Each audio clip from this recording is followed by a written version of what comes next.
Bitcoin is trading near $63,000. But the two most useful views of this move are not agreeing. The medium-term chain cycle is only range.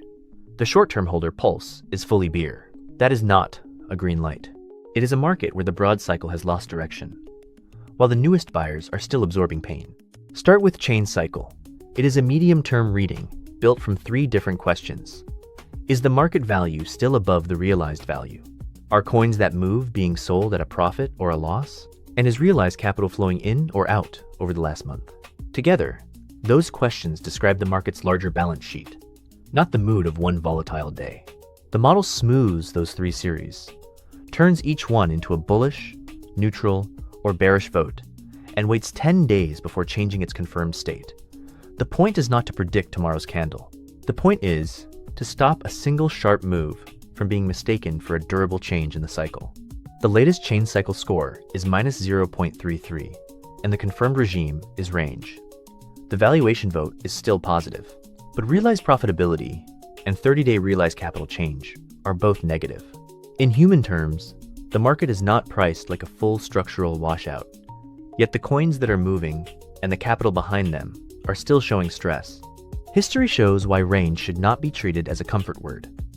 In 2022, chain cycle spent roughly 4 months in range before its confirmed BEAR phase.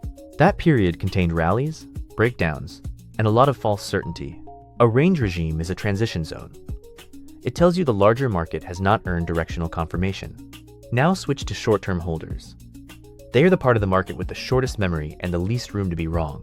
When this cohort is underwater, selling at a loss, and watching its cost basis deteriorate, it does not need a macro thesis to change behavior. It reacts to pressure. Short-term holder Pulse watches 3 pieces of that pressure. Short-term holder MVRV measures their unrealized profit or loss. Short-term holder SOPR measures whether their spent coins realize profit or loss. And the 30-day cost basis change measures whether recent demand is lifting or lowering the average entry price. It uses a shorter smoothing window and 5-day confirmation because this cohort moves faster. Today, all 3 pulse votes are bearish. Short-term holder MVRV is about 0.935. SOPR is just below 1, near 0.996. And the 30-day cost basis change is -1.86%. The composite score is -1, with a confirmed bear regime. That is a clean description of recent buyers under pressure, not a forecast that price must fall every day. The 2022 comparison gives the right scale.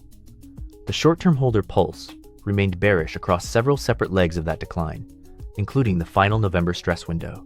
But it also turned before price had completed every move. That is exactly the limitation to remember. Pulse is a behavior gauge. It tells us who is uncomfortable now. It does not hand us the exact low in advance. Put the two charts together. Chain cycle says the medium-term structure is unresolved, range, with 2 of its 3 votes still weak. Pulse says the short-term holder cohort is already under broad pressure, B, with all 3 votes negative. That combination is closer to a stress transition than a confirmed recovery or a high-confidence trend expansion. For a repair, the first evidence would be short-term holder profitability moving back above balance, cost basis momentum improving, and Pulse leaving Bs. Then the medium-term capital and realized profit votes need to improve as well. For deeper stress, the opposite happens. Recent buyers remain underwater, realized losses persist, and chain cycle's range gradually resolves lower. These are conditions, not targets. The shareable read is simple. Bitcoin is not showing a healthy expansion just because price is holding around 63,000. The broad cycle is undecided, while short-term holders are still in a confirmed pressure state. That does not prove a new leg down. It means the market has not yet done the work required to call this a repair. This is public data research, not investment advice.